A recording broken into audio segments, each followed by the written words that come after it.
Hello students, welcome once again. So I hope ये video देखने के पहले आपने प्रीवियस वीडियो देखा होगा, that is paper pattern of commerce for semester 5 TY BCom under university of Mumbai. Okay, so I hope वो video देख के आप लोग ये वीडियो देख रहे हो डेफिनेटली। तो हम लोग IMP क्वेश्चंस डिस्कस करने वाले इस वीडियो में, okay, for commerce 5, okay, semester 5 के लिए, जो इसको जाना जाता है मार्केटिंग के नाम से। ठीक है, तो ये सेमिस्टर में मार्केटिंग के बारे में पढ़ोगे, अगले सेमिस्टर में होगा ह्यूमन रिसोर्स मैनेजमेंट, वो नेक्स्ट सेम में देखेंगे। फिलहाल हम लोग एग्जाम से रिलेटेड IMP क्वेश्चंस डिस्कस करते हैं विदाउट वेस्टिंग आवर टाइम। तो उस पेपर पैटर्न के वीडियो में मैं आपको मैंने बता दिया था कि देयर आर टोटल 4 मॉड्यूल्स। तो उन 4 मॉड्यूल्स के ऊपर कौन कौन से क्वेश्चन आने वाले वो हम लोग डिस्कस करेंगे, and all 4 modules are important. So start करने से पहले one request to all of you कि पेन एंड नोटबुक लेके बैठो, ताकि इंपॉर्टेंट क्वेश्चन आप लोग नोट डाउन कर सको, या फिर डायरेक्टली बुक लेके बैठो जिस बुक से आप पढ़ाई कर रहे हो। तो जो IMP क्वेश्चन है उसको वहीं पे आप लोग टिक मार्क कर सकते हो विद आंसर, ज्यादा फिर आपको डबल ढूंढने की जरूरत पड़ने वाली नहीं है। ओके, चलो let's see. So our first module that is introduction to marketing. Marketing क्या होता है, मार्केटिंग की फीचर्स, फंक्शंस वगैरह आप लोगों ने जरूर पढ़े होंगे, या फिर नहीं पढ़े होंगे तो ये देख के तो पढ़ो, IMP। Okay, so first question अपना होगा that is define marketing and explain its features. Okay, marketing क्या होता है और मार्केटिंग के फीचर्स क्या क्या खासियत है। फीचर्स को दूसरा नाम होता है कैरेक्टरिस्टिक्स और एक नाम होता है दैट इज नेचर्स। ये क्वेश्चन डेफिनेटली आपने पढ़ा होगा, फर्स्ट क्वेश्चन ही है, ठीक है, इन चैप्टर नंबर 1। उसके बाद next question, define marketing, explain it's functions. Marketing में आप क्या क्या करोगे, कौन से फंक्शन परफॉर्म करोगे, उसके बारे में हम लोग इसमें पढ़ने वाले। Okay, next question that is what is data mining. Data का मतलब क्या होता है, इंफॉर्मेशन, और डेटा माइनिंग कैसे करना है इसके बारे में हम लोग इस क्वेश्चन में पढ़ने वाले और लिखने वाले। और उसका इंपॉर्टेंस क्या है, इट्स सिग्निफिकेंस। सिग्निफिकेंस का मतलब होता है इट्स इंपॉर्टेंस इन मार्केटिंग। सो आज के जमाने में आपको पता है जिसके पास डेटा है, data is the king.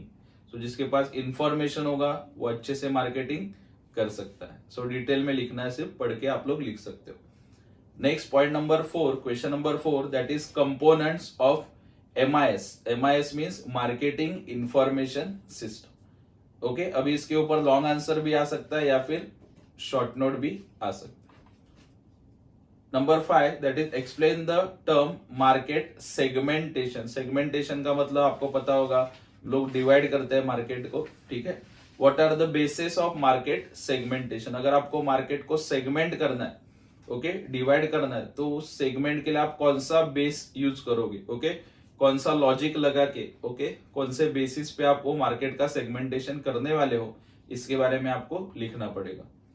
Number 6 that is explain factors that influence consumer behaviour. Very very important question. Okay, consumer behaviour मतलब जो कस्टमर्स होते हैं, ओके, जो प्रोडक्ट या फिर सर्विसेज परचेस करते हैं, यूज करते हैं, तो उनका एक बिहेवियर होता है, वो आपको स्टडी करना पड़ता है। तो ऐसे कौन से फैक्टर्स है जिनका प्रभाव पड़ेगा कंज्यूमर बिहेवियर के ऊपर, उसके बारे में आपको लिखना होगा। Number 7 that is define marketing research. Okay, और एक इंपॉर्टेंट क्वेश्चन है ये, मार्केटिंग रिसर्च क्या होता है और उसका फीचर्स आपको लिखना है। फीचर्स का मतलब मैंने बोला था features, characteristics. Number 8 that is define marketing research, again explain the steps in the process of marketing research. Marketing research एक प्रोसेस है, ओके। रिसर्च का मतलब आपको देखना पड़ता है, मार्केट के बारे में स्टडी करना पड़ता है, अकॉर्डिंगली आप मार्केटिंग करोगे, प्रोडक्शन करोगे, तभी आपका प्रोडक्ट मार्केट में बिकेगा, पैसा आएगा और आपकी कंपनी चलेगी। तो उस मार्केटिंग रिसर्च का स्टेप बाय स्टेप क्या प्रोसेस है आप लोग फॉलो करने वाले हो, ओके, उन स्टेप्स के बारे में आपको लिखना है इन क्वेश्चन नंबर 8। और एक लास्ट क्वेश्चन है इसमें, आई नो थोड़ा ज्यादा क्वेश्चन हो गया, लेकिन चैप्टर इंपॉर्टेंट है and all this questions are interesting. Interest लेके पढ़ोगे, ओके, तो और अच्छे से समझ में आएगा। अगर आप मनन प्रकाशन का बुक रेफर कर रहे हो तो उसमें अच्छे एग्जाम्पल्स भी दिए, ओके, जिससे आपका इंटरेस्ट और बढ़ेगा। सिर्फ पेपर पॉइंट ऑफ व्यू मत पढ़ो, ओके, सिर्फ एग्जाम पॉइंट ऑफ व्यू मत पढ़ो, वो जरूरी है, लेकिन नॉलेज पॉइंट ऑफ व्यू पढ़ोगे तो आपको डेफिनेटली ये सब्जेक्ट और भी अच्छा लगने लगेगा। ठीक है। Number 9 that is explain briefly evolution of marketing concept. Okay, there are different marketing concept. थोड़ा पुराना क्वेश्चन है ये, अभी पूछा जाएगा कि नहीं थोड़ा सा डाउट है, लेकिन मैंने ये क्वेश्चन डाला है और ये क्वेश्चंस इतने सारे क्यों है वो आपको लास्ट में बताऊंगा मैं इसका रीजन, तो लास्ट तक ये वीडियो आपको देखना है। ठीक है। देयर आर डिफरेंट कंसेप्ट, आपको पता होगा, selling concept, marketing concept, product concept, production concept, societal concept, तो कंसेप्ट के बारे में आपको लिखना होगा। सो ये टोटल 9 क्वेश्चंस है फ्रॉम मॉड्यूल नंबर 1। थोड़े ज्यादा है लेकिन इसका रीजन आपको लास्ट में पता चलेगा। सो क्विकली ये क्वेश्चंस आपको नोट डाउन करना please. Okay, now move on to our next module, that is module number 2, marketing decisions number 1। Okay, इसके बाद नेक्स्ट नंबर 2 भी आने वाला है, तो पहले देखेंगे मार्केटिंग डिसीजंस नंबर 1। उसमें इंपॉर्टेंट क्वेश्चन है, explain the various factors affecting the pricing of a product. किसी भी प्रोडक्ट का आप लोग प्राइस फिक्स करते हो तो उस वक्त आपको कौन से फैक्टर्स ध्यान में रखने हैं। ठीक है, तो उसके बारे में आपको यहाँ पे लिखना होगा। और ग्रीन मार्क की है, ग्रीन मार्क का ये मतलब है इको के, अगर आपने लेक्चर में देखा था वीडियो में, तो ग्रीन मार्क का मतलब है ये क्वेश्चन 2018 में भी पूछा गया था और 2019 में भी पूछा गया था, तो हो सकता है 22 के एग्जाम में भी पूछा जाए। Okay, that's why it is important. Next question that is what is branding, discuss it's components. Branding क्या होता है और उसके कंपोनेंट्स क्या है, अलग अलग, उसके बारे में आपको लिखना है।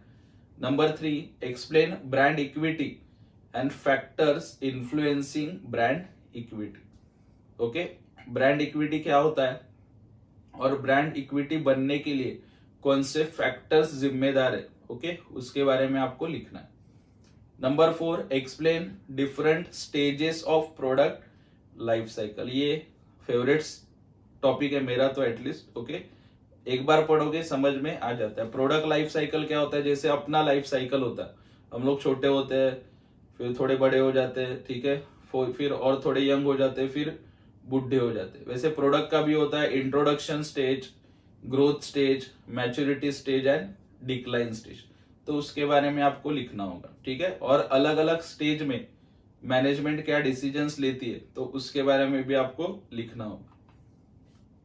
Number 5 that is what is packaging. Packaging क्या होता है, explain the essentials of good packaging. So कौन से पैकेजिंग को आप अच्छा पैकेजिंग बोलोगे, उसके बारे में आपको लिखना है। ओके, तो अच्छा पैकेजिंग होने के लिए उस पैकेजिंग में कौन कौन सी चीजें आना जरूरी है। Okay, so that is called essentials of good packaging. Number 6, explain product positioning and it's strategies. Positioning का मतलब क्या होता है, कस्टमर के माइंड में, ओके, एक इमेज क्रिएट करना प्रोडक्ट के बारे में। तो प्रोडक्ट पोजिशनिंग क्या होता है और वो करने के लिए आप लोग कौन सा स्ट्रेटेजीज, कौन सा प्लानिंग यूज करोगे, उसके बारे में हम लोग देखेंगे। Number 7, explain service positioning. Product positioning हम लोगों ने देखा, अभी आपको क्या करना है, सर्विस का पोजिशनिंग। ओके, तो वो क्या होता है उसके बारे में आप लोग लिखोगे। And discuss the challenges in service positioning. तो सर्विस पोजिशनिंग करते वक्त कौन कौन से चैलेंजेस आपको फेस करने पड़ते हैं, that we have to see. Next one is module number 3। जैसे मैंने बोला था मार्केटिंग डिसीजंस 1 है, वैसे 2 भी आएगा। So this is marketing decisions 2। उसमें first question again Green Marc किया हुआ क्वेश्चन, मतलब 2018 में भी पूछा था एंड 2019 में भी पूछा था। Okay, explain the traditional channels of distribution in market. Okay, आपको पता होगा प्रोड्यूसर से कस्टमर तक जो प्रोडक्ट पहुंचने वाला है, ठीक है, उसके लिए बहुत सारे चैनल इंटरमीडियरीज होते हैं। Okay, wholesaler is there, retailer is there, उसके बाद डीलर होता है, ठीक है, बहुत सारे अलग अलग एजेंट्स होते हैं, तो उसको बोला जाता है चैनल इंटरमीडियरी। तो उसके बारे में लिखना है आपको, traditional channels of distribution. Again question number 2, ये भी ग्रीन मार्क किया हुआ है, मतलब 18 में भी पूछा था और 19 में भी पूछा था। सो डेफिनेटली इस साल भी आने के चांसेस है। So question number second is what is promotion. Promotion का मतलब जॉब वाला प्रमोशन नहीं, प्रोडक्ट का प्रमोशन, सर्विस का प्रमोशन। प्रमोशन आपको पता होगा। ओके, सो प्रमोशन क्या होता है and explain the important elements of promotion mix. Promotion करने के लिए अलग अलग एलिमेंट्स यूज करते हैं हम लोग, ठीक है। एडवर्टाइजमेंट होता है, पर्सनल सेलिंग होता है, ठीक है। तो उसके बारे में आपको लिखना होगा। Discuss the components of sales management. Sales management के अलग अलग कंपोनेंट्स आपको लिखने हैं। Number 4 discuss the process of personal selling. Personal selling क्या होता है, ठीक है। 1-to-1 सेलिंग क्या होता है, ठीक है, उसके बारे में आपको लिखना होगा। And what is integrated marketing communication, इसको शॉर्टकट में बोला जाता है IMC। तो ये लॉन्ग आंसर भी आ सकता है या फिर शॉर्ट नोट में भी पूछा जा सकता है। तो व्हाट इज IMC, ओके, आपको शॉर्ट फॉर्म भी आ सकता है एग्जाम में, फुल फॉर्म आपको पता होना चाहिए। ओके, इंटीग्रेटेड मार्केटिंग कम्युनिकेशन, और बाद में लिखना है आपको उसका scope. Number 6 again what is IMC and its importance.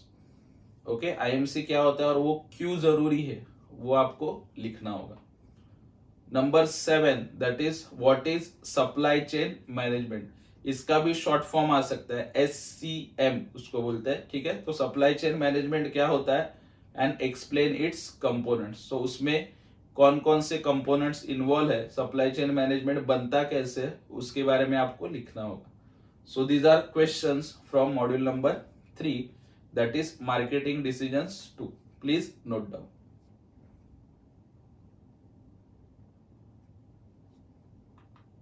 और उसके बाद हम लोग देखेंगे module number 4 that is key marketing dimensions. This is our last module. So उसमें ही फर्स्ट क्वेश्चन यहाँ पे दिया हुआ है। मुझे मॉड्यूल कंपैरेटिवली इजी लगता है, ठीक है। फर्स्ट मॉड्यूल मुझे बहुत अच्छा लगता है एंड दिस फोर्थ मॉड्यूल क्यों अच्छा लगता है पता चलेगा। सो क्वेश्चन नंबर 1 आप लोग इमीडिएटली देख सकते हो। Explain the general role of consumer organisation in protecting consumers against unethical practices by marketers. बहुत बड़ा लग रहा है क्वेश्चन, लेकिन इजी है।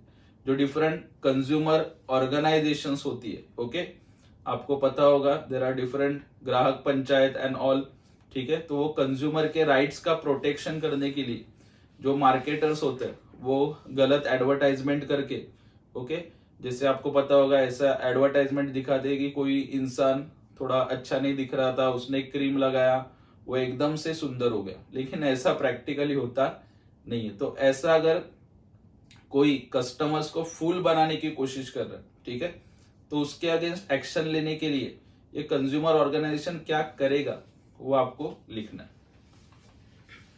Next number 2 explain the concept and importance of digital marketing. Digital marketing सबको पता है। कोविड में हम लोग 2 साल घर पे बैठे थे, उस वक्त सब डिजिटल मार्केटिंग ही चल रहा था। आजकल कोई न्यूज़पेपर ज्यादा रीड नहीं करता है, टीवी हम लोग कम देखते हैं, हम लोग सोशल मीडिया पे ज्यादा होते हैं। तो सोशल मीडिया पे डिजिटल मार्केटिंग आप सबको पता होगा, लेकिन उसके बारे में लिखना है आपको, ठीक है। So what is digital marketing and concept and importance of digital marketing, ठीक है। और ये क्वेश्चन आपको शॉर्ट नोट में भी आ सकता है, okay. Now third question that is discuss the skill set required for effective marketing. Effective marketing करने के लिए आपके पास कौन से स्किल्स होना जरूरी है, ठीक है। अगर आपको अच्छा मैनेजर बनना है तो आपके पास कौन सा स्किल होना जरूरी है, उसके बारे में आप लोग लिखोगे। Number 4 that is features of Indian rural market.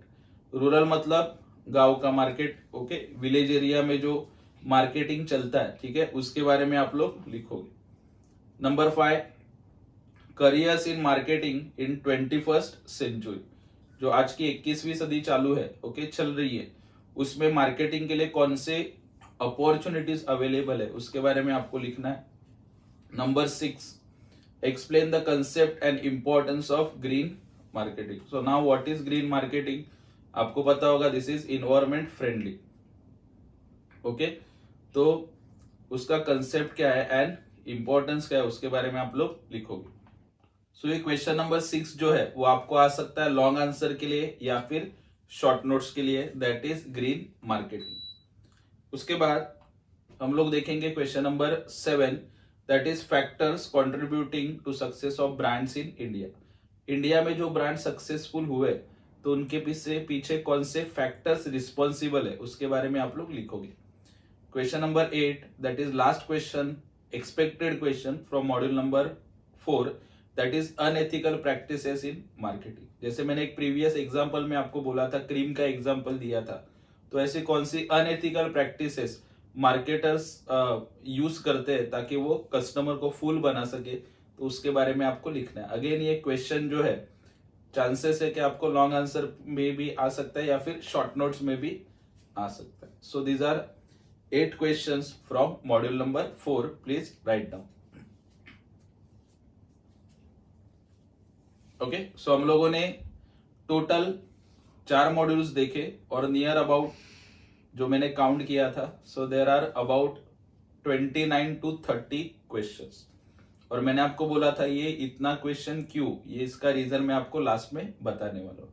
और बहुत सारे स्टूडेंट्स कमेंट भी करेंगे कि 30 क्वेश्चन सर बहुत ज्यादा हो जाता है, तो आपने ये वीडियो ही क्यों बनाया। ओके, सो ऐसा नहीं है बच्चों, एग्जाम आपको एक ही बार देना है। और मैंने बोला था कि मैं आपको 10 क्वेश्चन भी दे सकता हूं, लेकिन वो 10 में से 2 आया या फिर 3 आया तो नुकसान आपका है। ओके, इसके लिए मैक्सिमम जितने अच्छे क्वेश्चंस है जिसके ऊपर आपको फोकस करना है, ओके, वो क्वेश्चंस मैंने यहाँ पे आपको बताने की कोशिश की है।